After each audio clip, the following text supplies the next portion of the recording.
Her pack had a play for every alpha. Not one of them worked on the king. I arrived at Fernholt with 40 riders, a council agenda, and absolutely no intention of being entertained. The border summit was a formality, 3 packs, 2 disputed grazing territories, 1 exhausting week of negotiating with men who would eventually agree to whatever I proposed because they always did. I had attended 6 of these summits in 10 years on the throne. I knew how they went. I knew the particular flavor of boredom that settled in on the 3rd afternoon, and I had already packed 2 dispatches from my Eastern steward to read during the evening feast so the time would not be entirely wasted. What I had not packed for, and what no Eastern dispatch had prepared me for, was her. I did not notice her first. That is the truth of it, and I will admit it plainly.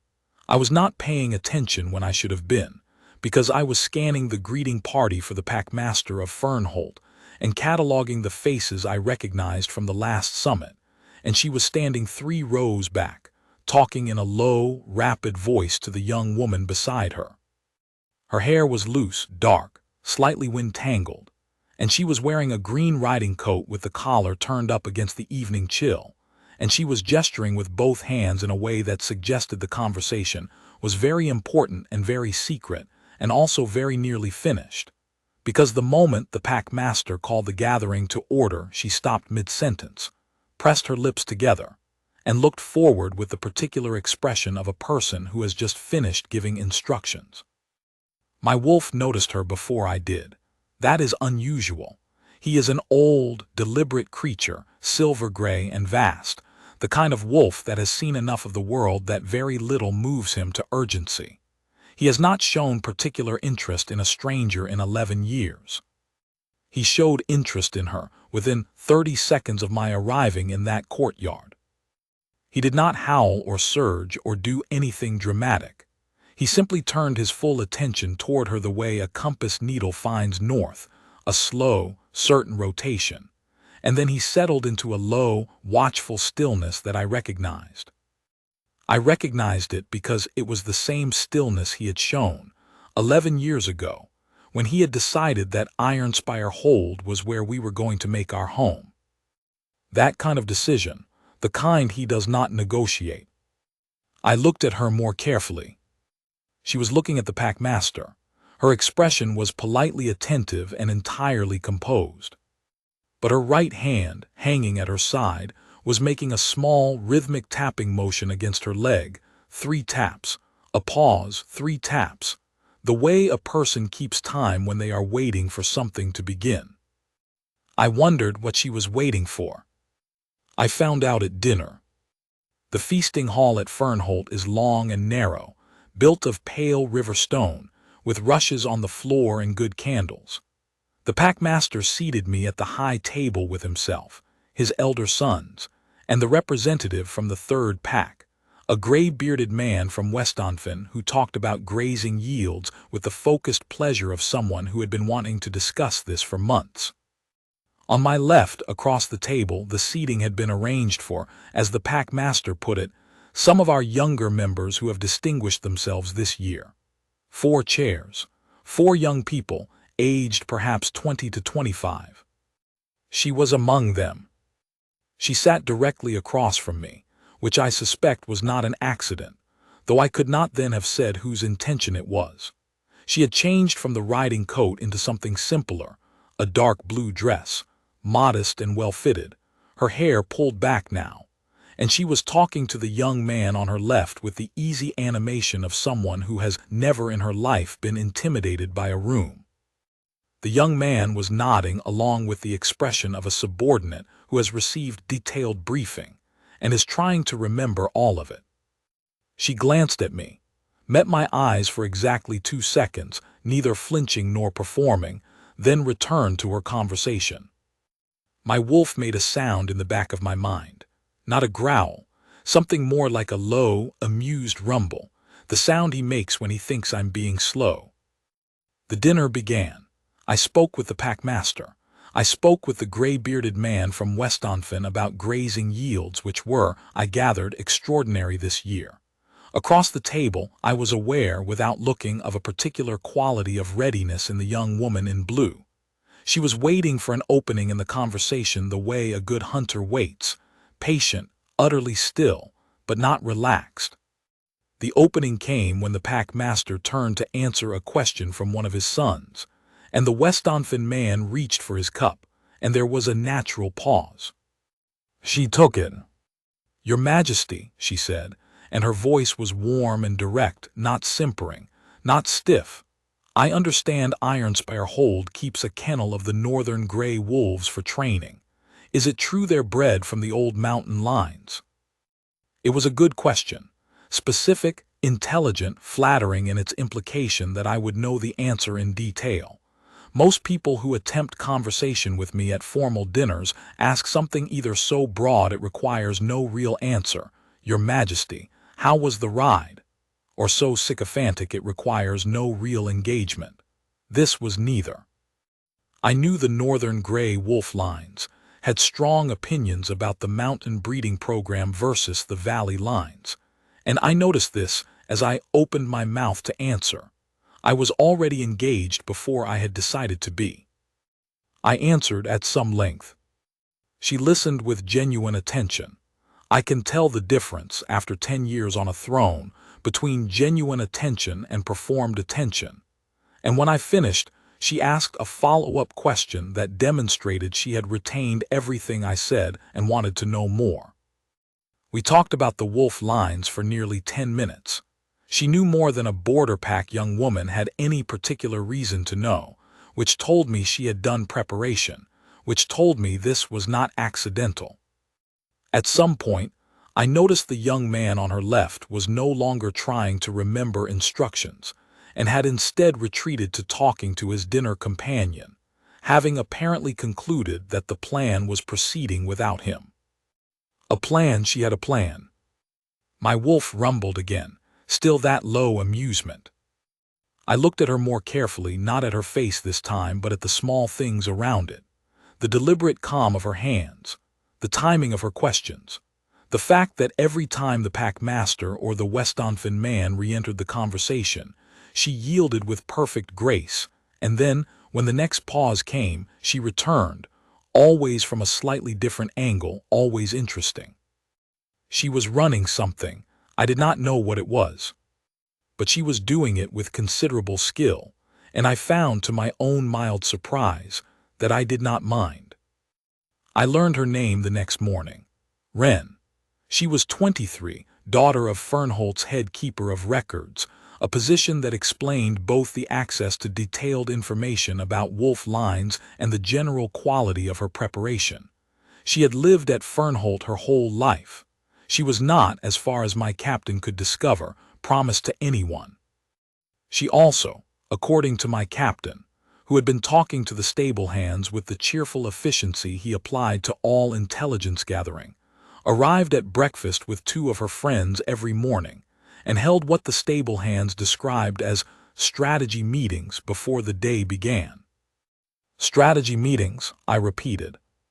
That is the word used, my lord, though the stable hand who told me said the more common description among the younger pack members is the plays. The plays. Apparently so. I thought about the dinner. The opening question about wolf lines, specific, well chosen, exactly calculated to engage a man known to care about breeding programs. The follow-up that demonstrated retention. The timing of the yields. The young man who had been given instructions and then stood aside. A play, it had been a play. I recognized with some amusement, not annoyed. I was interested. I had not been genuinely interested in a person I had just met in quite a long time, and the fact that she had earned it through the calculated deployment of real knowledge and real listening, rather than through beauty or title or inherited status, struck me as unusual, refreshing, the kind of thing worth paying attention to. My wolf, when I relayed this reasoning to him that morning while dressing, made no sound at all. He simply looked at me with the ancient, patient expression that means, "You are arriving at this conclusion very slowly, but yes." The summit's first working session was that afternoon, the 3-pack's senior members in the long hall, maps on the table, the grazing territory dispute laid out in its full, tedious complexity. I managed it. This is what I do. The 2-packs wanted incompatible things. I identified the underlying concern beneath each incompatible thing, found the version of the solution that addressed both underlying concerns, and proposed it with enough authority that both packs accepted it as their own idea. By the 3rd hour we had a framework. By the 5th we had language. By the evening bell we had a draft agreement that both pack masters were visibly relieved to have reached. It was competent work, routine competent work. What I noticed, in the odd moments when my attention was not required at the table, was that Wren was in the hall. Not at the table. She had no standing to be at the table, but at the side, seated with a small group of Fernholt's younger record keepers who were there to take notes and fetch documents. She was doing both of those things with quiet efficiency. She was also, I suspected, paying close attention to everything being said. Once, when I needed a secondary map of the disputed Eastern Ridge, she had it in her hands before the packmaster's steward had finished standing up. I glanced at her. She did not look back. She was already moving to return to her seat. At the evening bell, when the session ended, and the hall filled with the particular noise of people who have been sitting still for 5 hours and are now allowed to move, I was gathering my papers, and she appeared at the edge of the table. "The Eastern Ridge boundary as proposed," she said, laying a clean copy of the final language beside my papers, "has an ambiguity in the 3rd clause. It says summer grazing rights revert at first frost. Westonfin's first frost and Fernholt's first frost are in most years 2 weeks apart. The clause doesn't specify whose calendar governs." I looked at the clause. She was right. I looked up at her. She was already holding a pen. We spent 12 minutes at the edge of the emptying table fixing the clause. She had language ready, not aggressive, not self-promoting, just correct, and when we were done, the agreement was genuinely better than it had been. "You prepared for this session," I said, "not a question." "I prepare for most things," she said, pleasantly without apology. "Including dinner last night." A small pause. She did not look away. I thought a good question was more useful than a silent chair. The Wolfline's question was well chosen. "You're known to have strong opinions about the mountain breeding program." "I do. You knew that before you sat down." I read what I could find, a slight lift of her chin, not defiant, just honest. "Is that a problem?" "No," I said. "It is the opposite of a problem." She looked at me for a moment, a real look, not the managed one from dinner, something less curated, and then she nodded once, picked up her pen, and walked away. Her friends were waiting for her near the hall's side door. The young woman from the greeting courtyard and a third one I didn't recognize, a tall, red-haired girl with an ink-stained cuff. They fell in together immediately, and I watched, without any particular intention of watching, as Wren said something to them in a low voice, and both women responded with expressions I recognized. The expression of a team that has received a preliminary report and wants the full debrief. My wolf settled against my ribs with a warmth that was, by now, entirely unsurprising. The second day. I should say first that I have never, in my adult life, arranged my summit schedule around a person who was not party to the summit. I am not in the habit of noticing where people are. I have staff for that.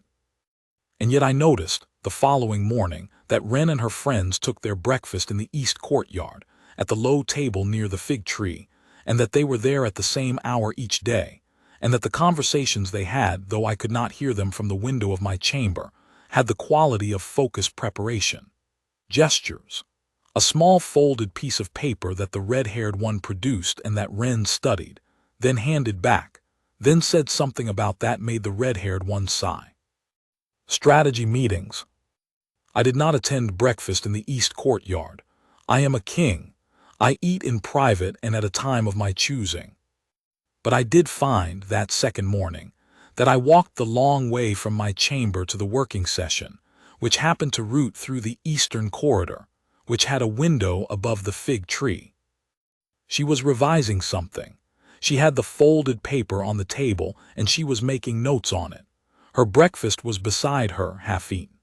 She was frowning at the paper with the mild dissatisfaction of a craftsperson who sees something that can be better. The red-haired one, Saren, I would later learn was watching her revise with the expression of a co-author who has been asked to alter something she felt was already good. She said something. Ren shook her head. Saren gestured at the paper with a piece of toast. Ren said something back that made Saren set the toast down and think about it.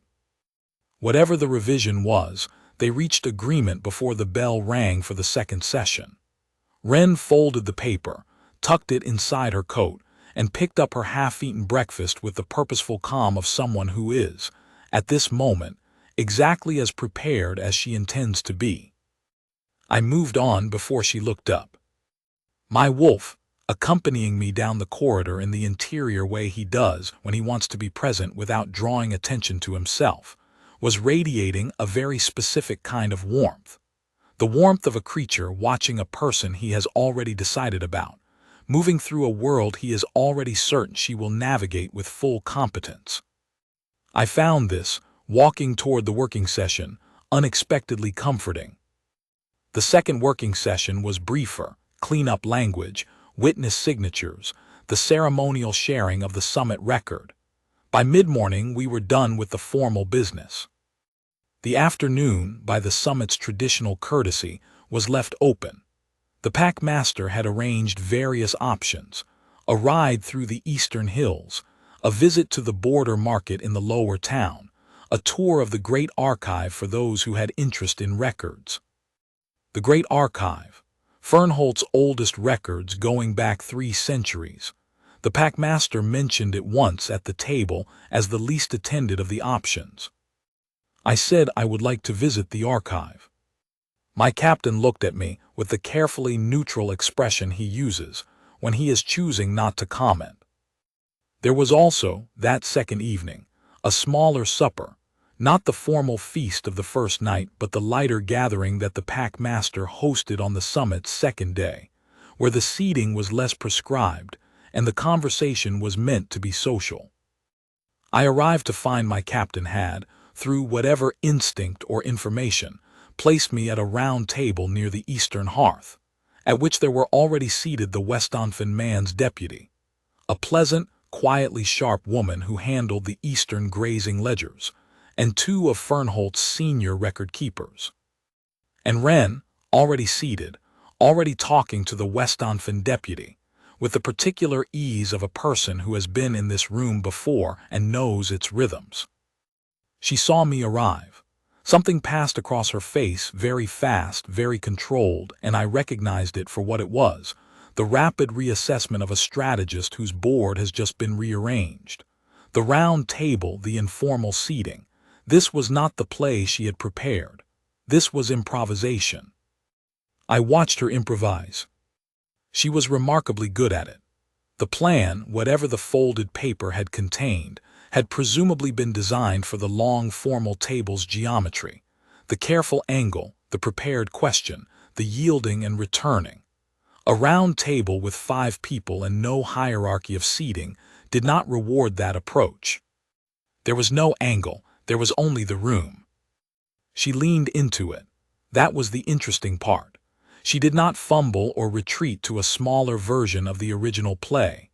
She simply became a different kind of present, warmer, faster, less choreographed, more responsive. She let the Westonfen deputy lead a story about a particularly complicated season of grazing disputes, and she asked questions that were not prepared but were genuinely curious, and she laughed at a point in the story that was actually funny rather than at a point where laughter was strategic. And she looked at me twice in the course of the evening. Not the dinner look. Not managed, just looked. The way you look at someone who is in the same room, and you are checking whether they are following the same thread you are. Both times I was. The second time she looked away first, but not quickly. A settled, unhurried look away, like a person who has confirmed something and is moving on. My wolf made a sound in my chest that I can only describe as satisfied. The sound of a creature who has been watching something develop and is content with the direction. After supper, in the corridor outside the hall, the Westonfin deputy paused to ask me a question about the morning's draft language, and I answered it and she moved on, and I turned to find Wren a few steps behind, waiting with the courteous patience of someone who does not want to interrupt a conversation, but does want to have one. "The supper table," she said when I turned. "Was that your captain's arrangement?" "He arranges most things." "Did you ask him to?" I looked at her. I told him I preferred round tables when the gathering was informal. He tends to act on preferences I haven't fully articulated yet. "That's an interesting qualification." "He's been with me 15 years. "And does he typically act on preferences involving specific people in specific seats?" She was watching me with the dry edge I had first heard in the archive corridor. Direct, undefended, faintly amused. "Less typically," I said. She nodded. Not triumphant, she was not, I had come to understand, a person who took pleasure in being right as an end in itself. More like a person who needed the data point and had now collected it. "All right," she said. "Good night, Your Majesty." "Good night." She turned and walked down the corridor toward the east wing, and I stood for a moment watching the light from the corridor torches follow her, and my wolf lay down in the interior warmth and closed his ancient eyes and did not stir again until morning. The archive was cool and high-ceilinged, lit by long windows, the shelves running floor to ceiling along both walls and down the center in long double rows. The smell of old vellum and dried herbs.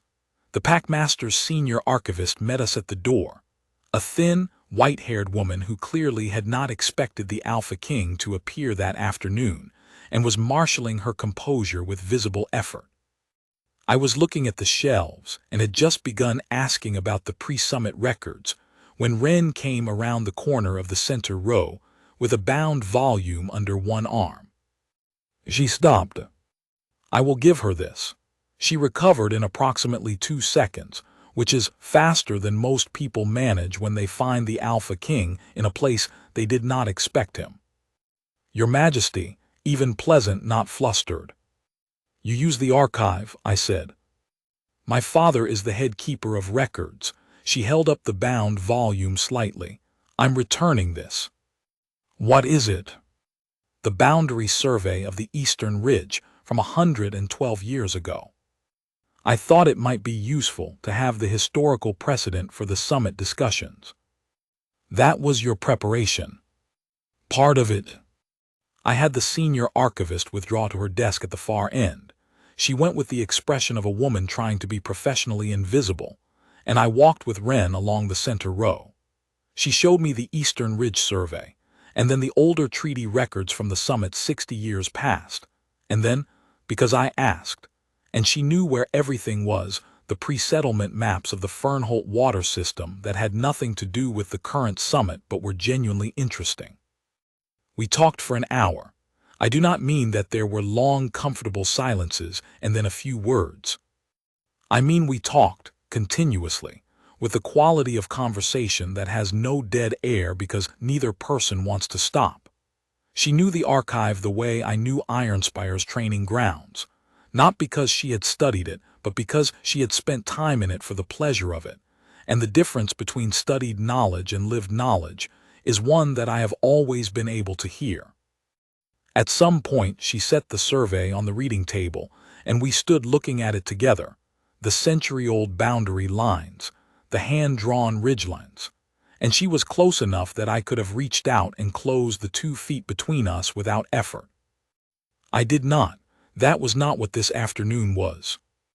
What this afternoon was, I found myself thinking, was the clearest hour I had spent in the company of another person in longer than I wanted to calculate. My wolf was doing nothing at all. He was lying full length in some interior space, his great head on his paws, the picture of satisfaction. I looked at her instead of the map and I said, "Tell me about the plays." The stillness she went into was not the managed stillness from dinner. It was real. A half-second of genuine surprise, the first I had seen, and then the careful reassembly of composure, which she accomplished with speed and some dignity but not quite fast enough. "I'm sorry. Your strategy meetings," I said. "Your friends, the prepared questions, the follow-up timing. You call them plays, I'm told." She looked at me for a long moment. Something moved behind her eyes, a rapid calculation, followed by a decision. When she spoke again, her voice was level but the slight starch had gone out of it. "We do," she said. "Have you been asking your staff about me?" "My captain is thorough." "That's an interesting word for it." "I could have said efficient." "You could have said many things." She was not angry, something more interesting than angry. The look of a person who has just discovered that the board they were playing on has an extra dimension they were not aware of. "How long have you known?" "Since breakfast this morning." "Yesterday's dinner." "I suspected by the end of the second course." I confirmed the word plays the following morning. She was quiet. She looked at the century-old map. Her finger traced one of the ridge lines without particular purpose. "And you came to the archive," she said. "I had a genuine interest in the pre-summit records." "Your Majesty." A faint, dry edge in her voice that was, I found, deeply appealing. "You attended 5 sessions of a summit that concluded by mid-morning, and then chose the least attended of 3 afternoon options, which happens to be the workplace of the woman whose strategy meetings you've been studying. Do you want to revise that?" "A beat." "I had a genuine interest in the pre-summit records," I said, "and I wanted to see what you would do when the setting was yours." She turned from the map and looked at me directly. Not the dinner look, not the courtyard composure, something more unguarded than either. "What did you decide?" she asked. "That you're more interesting without the plays than with them." She held my gaze for a moment that was longer than formal courtesy required. Then she looked back at the map. "The plays work," she said quietly, not quite defending them. "They've always worked." "I don't doubt it." "On other people." "Yes." Another silence. She smoothed a corner of the old survey with 2 fingers. "You let me run the whole dinner," she said. "You didn't say anything. You had good questions. I enjoyed answering them." She stopped, seemed to reassemble something. "That is a very calm response to being managed." "I wasn't managed," I said. "You prepared well, you asked good questions, you listened genuinely, and you noticed the clause ambiguity that my own counsel missed. Whatever the original intention was, the result was a real conversation and better treaty language. I have no complaint." She was quiet. The archive settled around us, the old smell, the long light through the high windows, the silence of 3 centuries of records. "What do you want?" she said at last. The direct question finally, the one she had been working around since the courtyard. I considered how to answer that honestly. "To continue talking to you," I said, "without a play, if that is acceptable." She looked at me. There was no calculation in it now, no timing, no angle. She was just looking, the way a person looks when they are deciding whether a thing is real. "The summit ends in 4 days," she said. "It does. Ironspire is 3 days' ride north." "Also true. You're the Alpha King." "I am generally aware of this, yes." The dry edge came back, just a flicker, and with it something softer, a warmth at the corner of her mouth that was not quite a smile and was more interesting than a smile would have been. "No plays," she said. "No plays." She nodded once slowly. "All right. I will not pretend the following 3 days were simple." She was not simple. That was the essential thing I was learning, that the plays were not a deception so much as a habit, a trained reflex for managing the unpredictability of other people. And underneath the reflex was a person who was neither managed nor managing, who asked questions because she wanted the answers, who laughed without performing laughter, who could hold a silence without needing to fill it, and could fill a silence without needing it to mean something. We rode on the third morning, she and I and my captain and one of her friends, the red-haired one, Saren, who turned out to be both the architect of most of the plays and deeply skeptical of me, which I respected. The eastern hills in the early light. She rode with the confidence of someone who has done it since childhood and doesn't need to think about it, which meant she could talk, and she talked about the border terrains with the same quality of lived knowledge that she had brought to the archive, not performed for my benefit, just the things she actually knew. We talked about the water systems, about the old ridge surveys, about what the Eastern Pac's grazing expansion would mean for the migratory wolf routes in 20 years. She had thought about this, had actual positions on it, and when I disagreed with her position on the secondary route, she argued back with the flat certainty of someone who has looked at the evidence and drawn a conclusion, and is not going to abandon it to be agreeable. I disagreed with her for another 10 minutes. She held her ground. We reached, eventually, a third position that neither of us had started with, and that was, I admitted to myself, more likely correct than either original.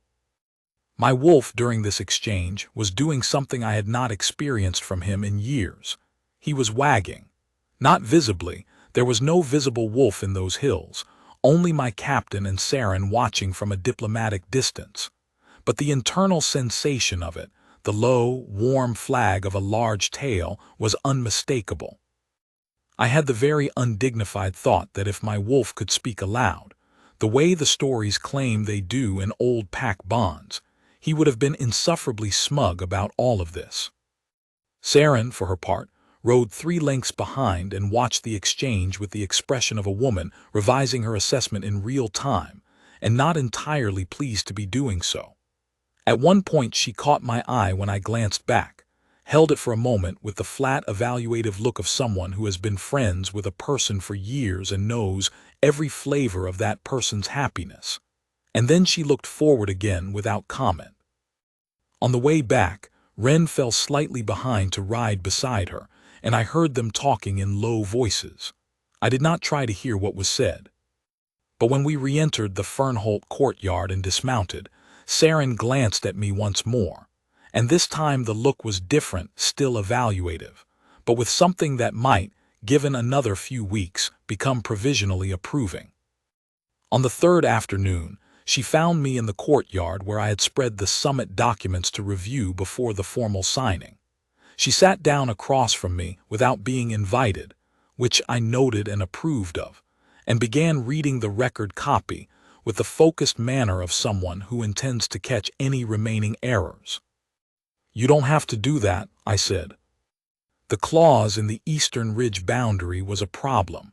I want to make sure the water rights language doesn't have the same issue." She didn't look up. "Do you want me to stop?" "No."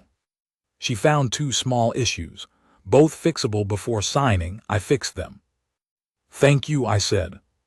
She shrugged slightly, in a way that meant it had been worth doing and she wasn't interested in credit for it. I found this unreasonably affecting. We sat for a time in the comfortable quiet of the afternoon courtyard, she reading, I making marginal notes on the secondary maps, and at some point she set a record down and asked, with a particular quality of directness that I was beginning to recognize as simply the way she asked things she wanted to know. "How do you find it?" "Find what?" "Being the one everyone is trying to manage." She was looking at the middle distance, the far courtyard wall, the sun on it. "Summits like this. Everyone bringing their best play, their prepared questions, their most strategic conversation. You must recognize it constantly." "Constantly," I said, "and yet one must eat dinner." The corner of her mouth moved. "Does it ever work? Do any of them manage you?" I considered this honestly. Some, the ones who prepare well and ask genuinely good questions, the ones who listen to the answers. I looked at her. You know you managed me for approximately 30 minutes on the first evening. I know, she met my eyes briefly. And then you asked the follow-up question instead of answering mine, and I realized the architecture was showing. The architecture. When a play is designed, it has a structure, a sequence. Good conversation doesn't have a sequence, it follows the thread.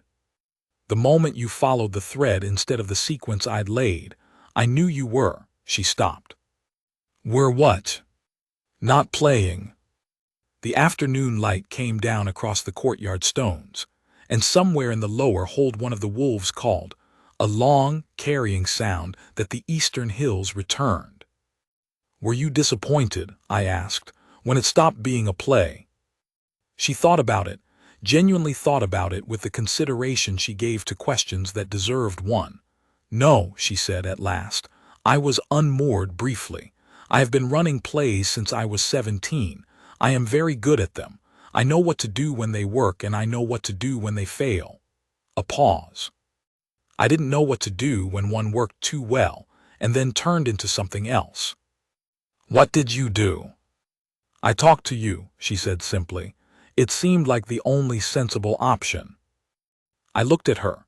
She was looking at the courtyard wall again, the sun on the pale stone, and the afternoon light caught the particular quality of her composure, which was not, I had come to understand, the managed composure of someone suppressing feeling, but the genuine composure of someone who has learned to sit with uncertainty without needing to resolve it immediately.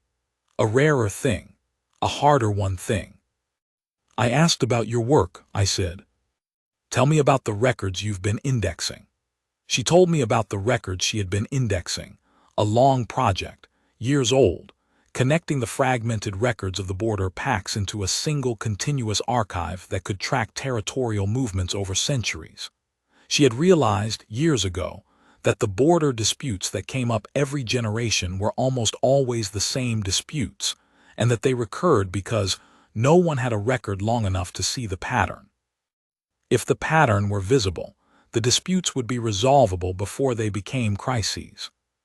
This is why the summit invited you to the working sessions, I said. No, she said without self-pity. The summit invited me to take notes and fetch maps. The Eastern Ridge data was my own preparation.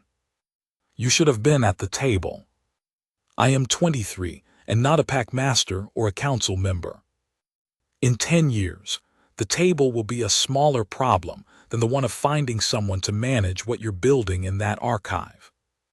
She looked at me with the particular expression of a person who has heard something they want to believe but is reserving judgment, not deflecting, processing. That is a very direct thing to say, she said. I told you, no plays, mine either.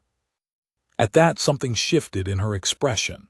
The last distance, maybe the last angle of performance, the last managed layer.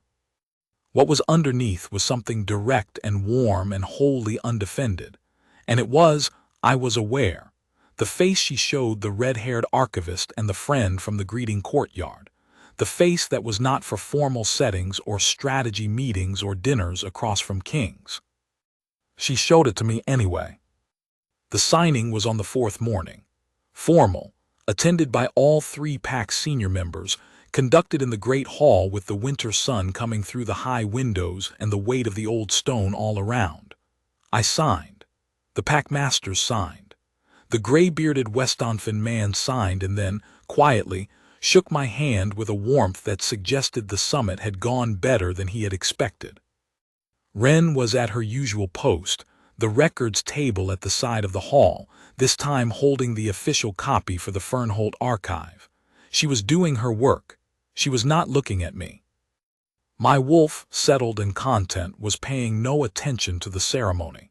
He had been paying attention for days, and he had arrived at his conclusions, and he was, in his vast, ancient, untroubled way, simply waiting. After the ceremony in the courtyard where my 40 riders were preparing for departure, she appeared at the edge of the crowd, not pushing through, just there, her friends a few steps behind, trying to look as though they were having a separate conversation, not entirely succeeding. I walked over to her. "Fernholt's archive," I said. "How much of it have you indexed?" "Perhaps a third." "And the records of the outer border packs, Westonfin, Thornwick, the three mountain holdings. Do you have access to those?" No, she knew what I was asking.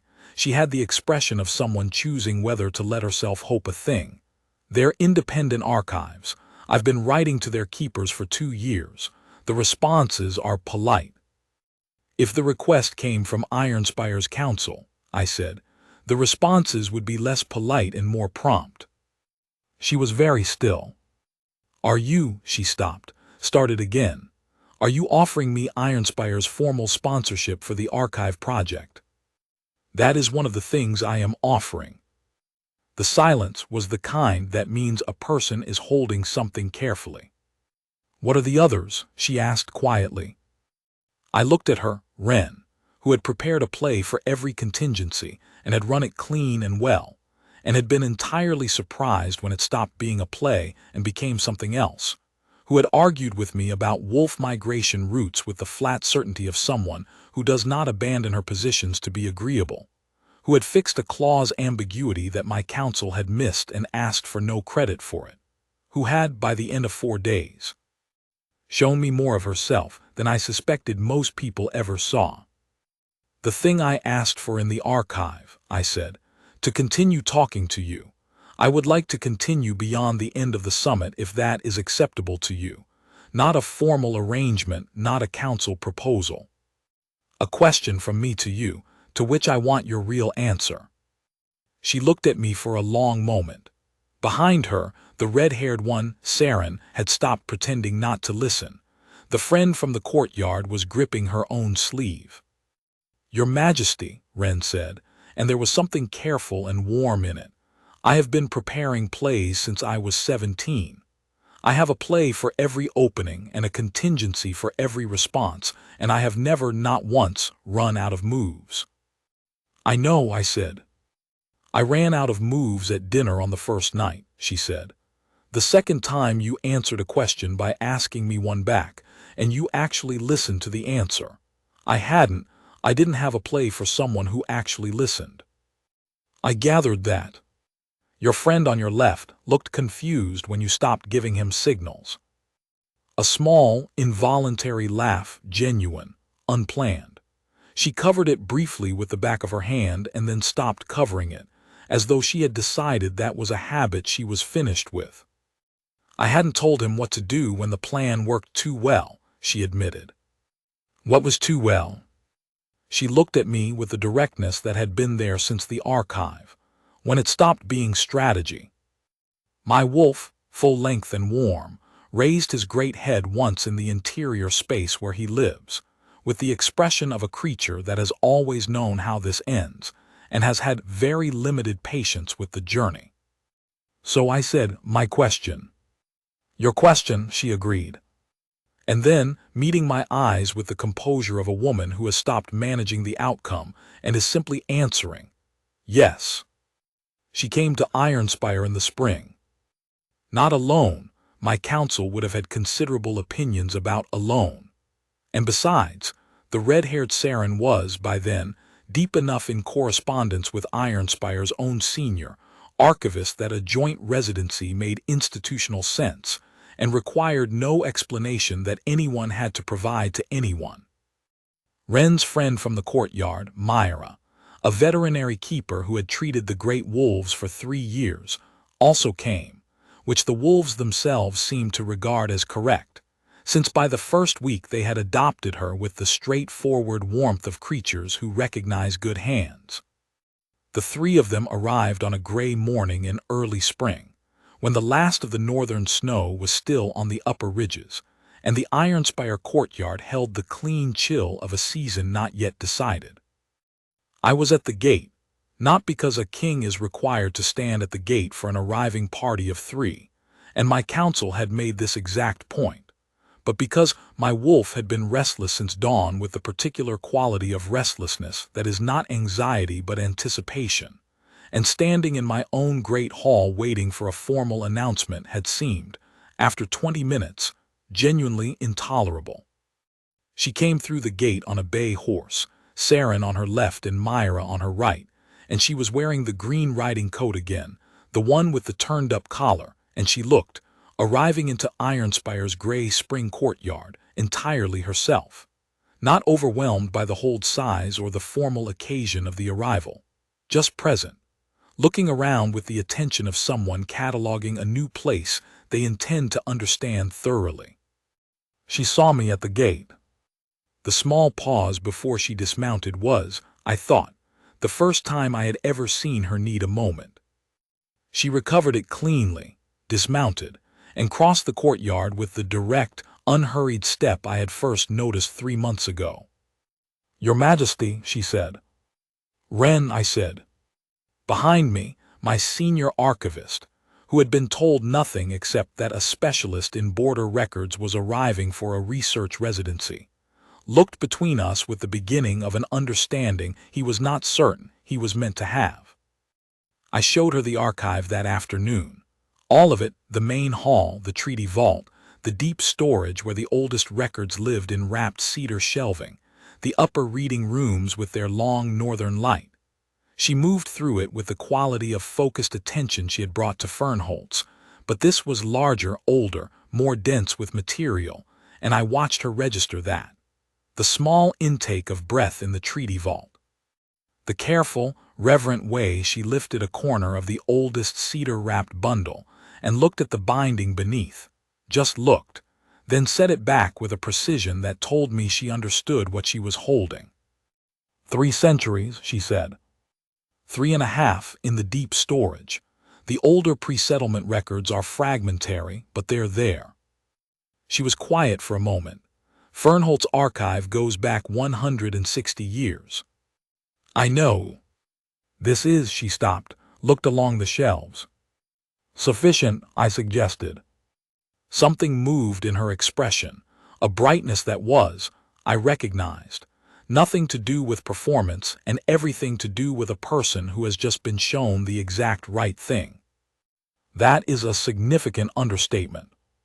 Saren, arriving behind us from the main hall, took one look at Wren's face and then one look at the archive and said, with the dry tone of a person who has been overruled on many occasions, "She's going to want to stay." "I know," I said. Saren looked at me. Then, with the careful expressionlessness of someone updating a prior assessment, "You planned that." I thought she would like it. Saren was quiet for a moment longer. "She's going to reorganize your entire cataloging system. My senior archivist has already mentioned this as a possibility and called it overdue. She'll be right, and she'll know she's right, and you'll hear about the cataloging system for approximately 3 months. I'm looking forward to it," I said. Saren looked at me with the expression of a person who has just lost an argument she hasn't had yet. Then she moved past me into the archive to find Wren, and I heard them talking in the low, rapid voices of 2 people who have known each other a long time and are sharing something that matters. Saren, for her part, maintained a formal skepticism about me for the entirety of the first month. She asked precise, borderline uncomfortable questions at every meal she attended. She reviewed the archive sponsorship terms with the detailed suspicion of a woman who has watched her friend run plays for 6 years and is not going to be a bystander to anything that might require extraction. I answered every question. I did not find the skepticism offensive. I found it, in fact, reassuring. It told me something true about the quality of the people Wren chose to keep around her. Wren herself moved through Ironspire's great holds with the calm of someone who is not intimidated by buildings or titles, which it turned out she genuinely was not. She explored the archive on the second day with the same quality of lived attention she had brought to Fernholtz. She fixed a cataloging error in the Eastern Treaty records on the 3rd day without being asked, and left a note about it that was so clean and practical that my senior archivist, a man not easily impressed, showed it to me with an expression that suggested he was already planning her permanent position. And she talked to me. Without plays, real talk. The kind that grows and turns and occasionally argues and occasionally lapses into comfortable silence with the ease of two people who have stopped needing the conversation to perform a function. I will tell you the moment I was certain, although I understood by then that my wolf had been certain from the courtyard at Fernholt. It was a morning in early spring, 4 weeks after she arrived. The Great Archive's main hall, early light. She was deep in the outer pack records that Ironspire's formal backing had finally unlocked. I had come in without announcement. I do this in the archive because it is one of the few spaces in Ironspire where no one announces anyone, and I find the quiet valuable. She was at the long table by the eastern window, surrounded by records, with the look of someone 3 hours into a problem they have almost solved. The cataloging by then had been revised. She had been right about it. The old system organized by date of acquisition rather than by territorial origin, which meant that records from the same pack's history might be separated by 60 years of shelf space if they had arrived at different times. Her system organized by origin first, date second, with a cross-index that her friend Saren had designed with the fastidious pleasure of someone who has been waiting for a problem worthy of her. My senior archivist had worked alongside them for 2 weeks, with a dedication that suggested he, too, had been waiting for this. The result was a reorganized archive that, he had said this to me privately, with some emotion, was the most navigable it had been in his 40 years of tenure. Wren, when he told her this, had thanked him and then immediately asked if she could reorganize the deep storage next. He had said yes before she finished the sentence. So on that morning she was at the eastern window table, and the early light was on her, and she had the focused look of someone 3 hours into a problem they have almost solved. She heard me come in, looked up. "The Thornwick water surveys are a mess," she said, as though we were mid-conversation. "Their boundary records from the 4th generation don't match their own census data from the same decade. Someone corrected one set, but not the other, and no one noticed." "Which set was corrected?" "The water surveys. But the correction was wrong. I checked it against the ridge maps, and the census data agrees with the original. So the corrected version introduced an error. The summit 60 years ago used the corrected surveys." She looked at me, which means the eastern ridge boundary in the original agreement was based on a survey error that was introduced in the 4th generation. Every subsequent summit has relitigated the same mistake. Without knowing it was a mistake, she stared at the records. "I need to pull the original 4th generation survey. 3rd shelf from the left upper section, gray binding." She was already moving, found it, opened it. The quality of focus that came over her face, the lean into the material, the 2 fingers tracing the data, the slight furrow of a problem that is finally revealing its shape, was the most purely itself thing I had seen from her. Not for anyone's benefit, just the thing she did when she was working. I sat down at the other end of the table and watched her work. My wolf, warm and still, settled fully. I knew, watching her trace the survey lines, that this, precisely this, was what my wolf had seen from the courtyard in Fernholt. Not the plays, not the dinner strategy, not even the archive discussion, though that had cracked the door. The way she moved through a problem that mattered to her, with her whole attention and none of her management, and found the thing that had been hidden for 60 years and would now finally be corrected. She looked up after a time and found me watching. "The boundary problem has a real fix," she said. "I believe it does. It will require reopening the summit record from 60 years ago. My counsel will object." "Your counsel is wrong." "I am aware. I was asking my counsel to draft the reopening language 3 weeks ago, before you arrived, because the clause problem you found at Fernholt made me look at the historical record." I paused. "The 4th generation survey discrepancy, that is your finding. I had not reached it yet." She looked at me for a moment. "You started this before I got here, she said. You started it at Fernholt. I was continuing it. She set down the survey. Why? Because you were right. Because the problem was real. Because I looked at her. Because the work matters and you knew it mattered before anyone else did, and that seemed to me worth following. She held my gaze. The early light came through the high window above the records table, and there were 60 years of border surveys between us, and she had been at Ironspire for 4 weeks, and she was looking at me with the face that was not for formal settings. The one that was wholly undefended, warm and direct, with no play underneath it and no strategy and nothing managed. Wren, I said. Yes. The question I asked in Fernholt's courtyard was whether you would like to continue talking to me. I want to ask a new question. She waited.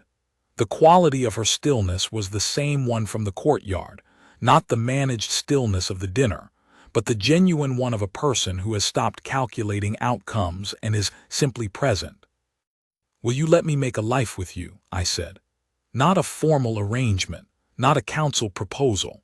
My wolf chose you in a courtyard before I had spoken 10 words in your direction, and he has never been wrong about the things that matter, and I am slower than he is, as he would readily tell you, but I have arrived at the same place. You are the most genuinely interesting person I have met in 10 years of meeting people who are trying to interest me. And you fixed my treaty language and corrected my archive and argued with me about migration routes until we were both right. And I would like, very much, to spend a long time finding out what else we've both been wrong about until we are right together. She was quiet for a long moment. Outside the archive window, Ironspire's wolves were moving in the morning, the distant sound of them carrying in the cold spring air. That, she said at last very quietly, is the best opening I have ever heard. It wasn't strategic. I know. Something crossed her face, warm, a little wondering. That is what makes it the best one. I stood and crossed the archive floor and came to stand before her at the records table.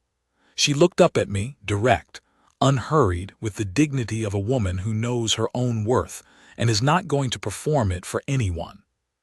Wren, I said, my wolf would like an answer. He has been patient for 6 months and his patience has limits.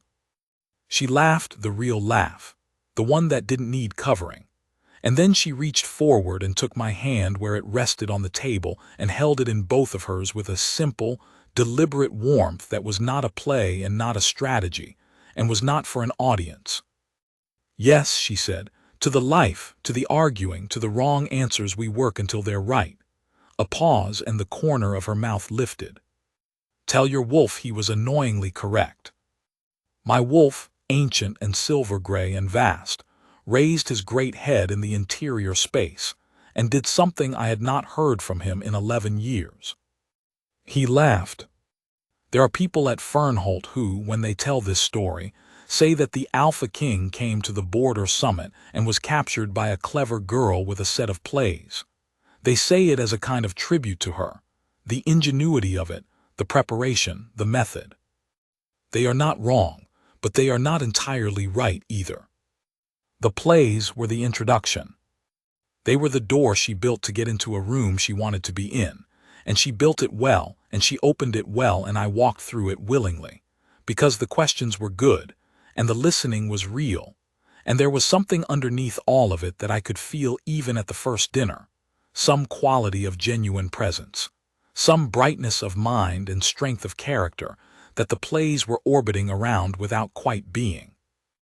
The plays worked. I want to be fair to them. They were well made, they were run with skill, and if I had been the sort of king who needed to be managed into an interesting conversation, they would have managed me there.